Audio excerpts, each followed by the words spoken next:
정부가 지난달 31일 필수 의료 지원 대책을 발표했습니다. 소아, 뇌혈관 등 필수 의료 분야의 의사 부족 사태를 해결하기 위한 건데요. 그 방법 가운데 하나가 논란입니다. 의사들의 형사처벌을 완화해 주겠다는 내용이 포함된 건데요. 의사만 있는 대책이 아니냐, 마음 놓고 수술을 하기 위해서는 필요한 조치다, 논란이 일고 있습니다. 어떻게 봐야 하는지 핵심 관계자를 통해 알아보겠습니다. 인도주의 실천 의사협의회 전진한 정책국장 연결돼 있습니다. 안녕하십니까? 네, 안녕하세요. 예. 자, 국장님, 일단 지난달에 발표된 정부의 필수 의료 지원 대책에 대해서는 어떤 입장 갖고 계신가요? 예, 정부의 필수 의료 지원 대책으로는 지금 현재 붕괴되고 있는 필수 의료 문제를 해결하기가 좀 어려울 거라고 생각합니다. 정부가 지금 내놓은 대책은 수가 인상 밖에 사실상 없는데요. 지금 정부가 수가를 올려준다고 해도 실질적으로 그간에 필수 의료가 살아나지 않은 적이 많았는데 왜 그랬냐면은 의료가 다 시장에 내맡겨져 있는 상황 속에서 병원들이 이 상대적으로 돈이 덜 되는 그 과잉 진료도 많이 할 수가 없고 비급여도 적은 진료 과목에 많이 투자하고 그러질 않았고 의사들도 그쪽에 많이 가지 않았기 때문인데요. 수가를 올려주면은 환자들의 의료비가 오르고 건강보험 재정이 낭비되지만 병원들만 돈을 벌지 이 필수 의료 과목의 의사가 많이 늘어나는 효과는 거의 없습니다. 그렇기 때문에 정부가 필수 의료 과목 의사들을 많이 늘리고 배치하고 그리고 공공의료기관 많이 늘리고 이런 정책을 취하는 게 무엇보다 중요한데 그런 내용이 거의 빠져 있다고 할 수가 있습니다. 네. 지금 정부 대책에서 이제 부족한 부분을 지적을 해주셨는데 의대 정원 확대 방안은 발표해서 빠졌습니다. 그런데 정부의 입장을 보면 앞으로 논의를 해 나가겠다 이런 입장인 것으로 보이는데요. 의대 정원 확대에 대해서는 어떤 입장 갖고 계신가요? 네, 의사 정원을 늘려야 되는데요. 한국은 OECD 국가들에 비해서 절대적으로 의사수 자체가 부족합니다. 특히나 이제 지역의 의사들이 많이 부족한데, 그래서 이제 250개 지자체 중에 응급취약지가 100곳에 육박할 정도로 지역의 의사들이 많이 부족하고요. 그리고 이제 필수 의료 부분에 있어서도 응급 중증 외상에서 일하는 의사들이 굉장히 부족합니다. 서울아산병원 같이 3,000병상에 육박하는 병원들도 이 그 안에서 일하는 간호사가 뇌출혈이 왔는데도 집도의가 없어서 사망했을 정도로 필수 의료 의사를 두질 않고 있는데 이런 부분들을 해결하기 위해서는 정부가 책임 있게 의사를 늘리고 그 의사를 국가가 공공의대나 국립대병원 같은 곳에 정원을 늘려서 책임지고 양성해서 공공병원이나 필수 부분이나 지역에서 일하도록 만드는 이런 정책을 펴야 된다고 생각을 합니다. 공공의대라든가 그리고 국립대병원의 의사 정원을 늘려야 된다 이런 부분을 좀 지적을 해주셨는데요. 근데 의사단체에서는 여전히 의료 환경을 개선하는 게 먼저다 이런 얘기를 하고 있거든요. 이 부분은 어떻게 보십니까?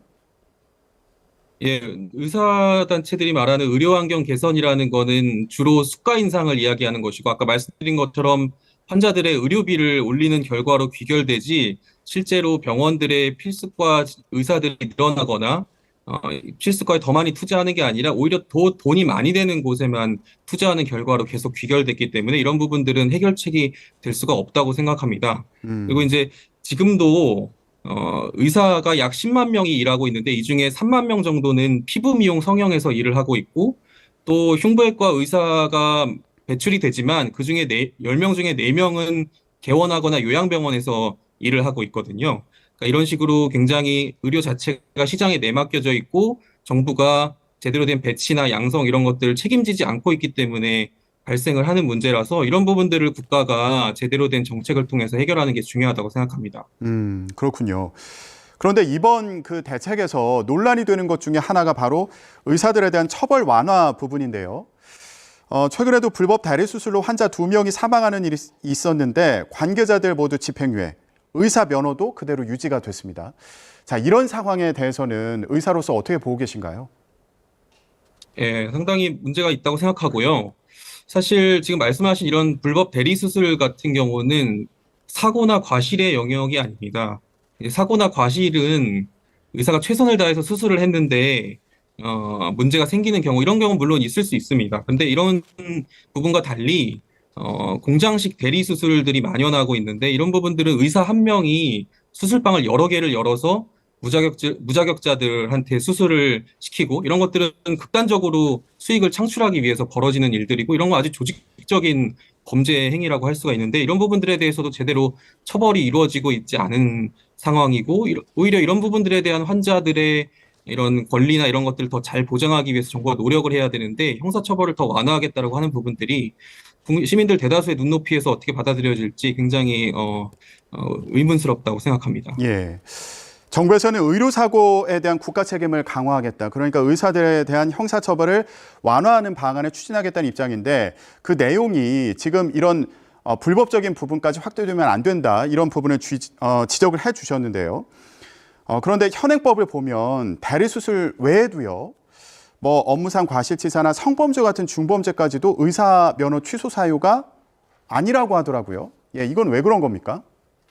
예, 지금 한국의 의료법상 면허 취소 사유는 의사가 정신질환이 있거나 마약 중독이거나 금치산자인 등등에만 해당이 되고 아주 강력범죄라고 할 수 있는 살인이나 성폭행이나 이런 부분들에 대해서는 형을 받아도 면허 취소 사유가 되질 않고 있습니다.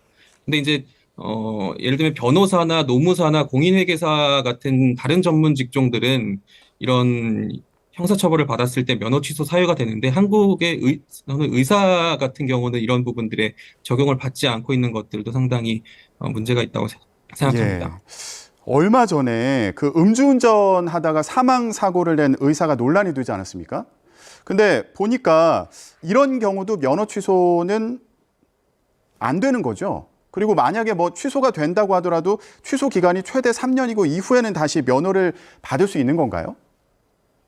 네, 지금 아까 말씀드린 대로 그런 의료법상의 일부 사례들을 제외하면은 한국에서는 강력범죄라고 할지라도 형사처벌을 받아도 면허 취소 사유는 안 되는 걸로 돼 있고 이런 부분들은 사실 2000년 이전에는 면허 취소 사유가 굉장히 많았는데 당시에 의약분업으로 의사들이 파업을 하면서 이 의사들을 무마하기 위해서 정부가 당시에 수가도 많이 올려줬고 그래서 의료비가 많이 올랐습니다. 그리고 이 면허 취소 사유도 굉장히 협소화하면서 이런 문제가 당시부터 생기게 됐습니다. 그렇군요. 그런데 이게 면허 취소 사유에 해당하더라도 반드시 취소되는 건 아닌 거죠? 예, 그런 부분들이 여러 가지 다른 루트를 통해서 취소가 되지를 않는 경우들도 있고 또 성범죄 같은 경우는 금고 이상의 형을 받으면은 자격이 정지가 되는 경우가 있는데 자격이 정지가 되지 않는 다른 이런 루트들도 있다고 알고 있습니다. 그렇군요. 근데 의료계 입장을 보니까 이게 이미 처벌을 받은 건데 면허까지 취소하는 거는 이중 규제하는 거 아니냐 이런 입장도 있는 것 같더라고요. 예, 뭐 그렇게 생각할 수도 있겠지만은 사실은 의료인 같은 경우는 상당히 다른 직종들보다 더 높은 도덕적인 윤리적인 책임이 요구되는 직업이고 또 환자들의 신체를 내밀하게 진찰하는 직업이기 때문에 이 성범죄 같은 음. 범죄라든지 아니면 강력범죄 같은 경우에는 의료인의 이런 책무를 다하지 않는 부분들에 대해서는 어떤 사회적인 논의를 통해서 적절한 수준의 제재가 필요하지 않나 이런 생각이 듭니다. 예. 자, 그리고 또 다른 관점에서 보면 이게 재판 과정에서 의사 의견이 결정적으로 받아들여지기 때문에 이게 뭐 반박을 하기가 또 어려운 경우들, 그러니까 직접 증명해내기가 상대편에서 어려운 경우가 있기 때문에 의료사고의 경우에도 처벌이 좀 어려운 거 아닌가, 약한 경우들이 생기는 거 아닌가 이런 생각도 드는데 이 부분을 해결할 방법은 없을까요? 네, 사실은 해결하기가 쉽지가 않고 의사들한테 굉장히 배타적이고 독점적인 지식과 권한이 주어져 있기 때문에 환자들 입장에서 인과관계를 입증하기가 어렵습니다. 그렇기 때문에 지금 환자단체들도 주장하고 있는 것처럼 환자들이 피해자들이 인과관계를 입증하는 게 아니라 의료 전문가들이 과실이나 책임이 없다라는 것을 입증해야 하는 그런 식의 논의가 필요하지 않나 이렇게 생각합니다. 그렇군요. 자, 그리고요. 가수 신해철 씨 사망 사고와 관련해서 그 집도의가 또 다른 그 환자가 사망하는 그런 경우가 있지 않았습니까? 근데 이런 과정을 보면서 만약에 환자들이 그런 의사의 과거 이력을 확인할 수 있다면 피해를 좀 줄일 수 있지 않을까 이런 생각도 들었거든요. 해외 같은 경우에는 의사들의 과거 이력을 환자들이 확인할 수 있는 그런 경우가 있다고 하는데 우리는 아직 그런 장치가 없는 거죠? 예, 한국은 그런 장치가 없는 걸로 알고 있고요. 예, 미국이나 이런 부분들에서는 그런 장치들도 있다고 하는데 한국에서도 그런 것들을 사회적으로 논의할 필요가 있다고 생각합니다. 알겠습니다. 저희가 성범죄 관련해서도 얘기를 좀 해봤는데 정부에서도 과거에 노력을 하긴 한 것으로 보입니다. 그러니까 성범죄 시에는 최대 10년 취업 제한을 할 수 있도록 법을 만들긴 했었는데 하지만 재범 가능성이 현저히 낮으면 취업 제한을 안 할 수도 있다. 예, 이렇게 얘기가 나와 있더라고요. 이것도 의료계 반발로 이렇게 후퇴한 건가요? 예, 정확한 거는 제가 모릅니다만 하여간 이런 식으로 계속해서 이제 처벌이나 이런 부분들에 대해서는 의료계 반발이 심했던 걸로 알고 있고요. 예, 이런 부분들이 사실 굉장히 문제고 도덕적, 윤리적 문제들이 계속 불거지고 있는 거에 대해서 저도 어떤 의사의 한 사람으로서 굉장히 부끄럽게 생각하는데 제가 드리고 싶은 말씀은 사실 이런 식으로 한국에서 이 의사들의 윤리적 문제가 불거지는 것들의 근본적인 이 공장식 대리 수술이라든지 이런 부분들은 아주 극단적인 영리 추구를 통해서 발생하는 문제고 이게 사실 일부 병원의 사례가 아니라 굉장히 만연해 있습니다. 예, 그리고 이제 어 사실 더 좀 과잉 진료도 사실 심각하죠. 굉장히 하지 말아야 될 수술도 많이 하고 갑상선 수술이라든지 척추 수술, 무릎 수술, 치료하지 말아야 될 치아를 발치한다거나 치료한다거나 이런 문제도 굉장히 많지 않습니까? 이런 것들이 사실 굉장히 심각한 하나하나가 사실 범죄적인 행위들이라고 할 수가 있는데 이런 것들이 물론 개개인 의료진의 도덕성 문제이기도 하지만 사실은 한국 사회가 지나치게 의료가 상업화돼 있고 시장화돼 있는 문제라고 생각합니다. 정부가 이런 것들 다 시장에 내맡겨 놓고 의사들도 전혀 양성하는 데 투자를 하질 않고 병원도 전혀 짓지를 않고 이런 속에서 의료로 더 많이 돈 벌라고 부추기고 규제를 완화하고 피부 미용 성형 산업을 부추기고 이렇게 하다 보니까 사실 이런 상황 속에서 학생들이 다 스카이캐슬 같은 이런 현실로 의대에 입학을 하고 어떤 사명감보다는 돈벌이를 바라면서 의료인이 되고요. 이러다 보니까 도덕성이 떨어질 수밖에 없다고 생각하는데 사실 공공병원 중심으로 또 이런 의료 공공성이 잘 갖춰진 OECD 대부분의 국가들은 이런 대리 수술이나 의료 범죄 자체가 굉장히 적습니다. 그렇기 때문에 한국에서 이런 문제가 벌어지는 것들은 어떤 이런 부도덕한 의료 행위를 자꾸 부추기는 의료 제도, 상업적 의료 행위 때문이라고 생각을 하고 이런 부분들은 정부가 공공의료를 바로 세우는 걸로 좀 해결을 해야 되는 부분이라고 생각합니다. 예. 저희가 의료사고 그리고 성범죄 문제와 관련해서도 얘기를 해봤는데 의료가 지나치게 상업화되어 있는 부분에 대해서 그 원인으로 좀 지적을 해주셨습니다. 지금 강조하고 계신 것 중에 하나가 바로 공공의대 그리고 공공의료를 확충하는 부분인데 만약에 정부가요 공공의대를 신설한다거나 아니면 의대 정원을 확대하는 걸 추진한다면 의료계에서 이제 반발을 할 수도 있잖아요. 총파업에 나설 수도 있고요. 이런 가능성도 이제 배제할 수 없어 보이는데 이런 경우에 좀 어떻게 해결을 할 수 있을까요? 계속 대립할 수도 있는 상황이지 않습니까?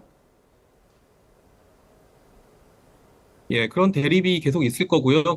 그렇기 때문에 정부가 의사를 늘리거나 하는 정책에 있어서 이 의사들하고만 단독으로 지금 테이블을 구성해서 이야기를 하고 있는데 이런 것들이 제대로 된 실효성 있는 대책이 나올 수가 없다고 생각합니다. 지난 3년 전에도 의사들이 지금 한 3,000명 정도 배출되는 의대 정원을 3,400명 정도로 조금 늘린다고 했을 때도 지금 코로나 2차 그 대유행 와중에도 진료를 거부했을 정도로 강력하게 반발하고 있는데 이런 부분들을 가장 중요한 이해 당사자인 시민들의 목소리를 많이 듣지 않고 의사들하고만 논의를 해가지고는 제대로 된 의사증원 방안도 나오기가 어렵고 그리고 의료 공공성을 강화할 수 있는 이런 정책들도 내놓기가 어려울 거라고 생각이 됩니다.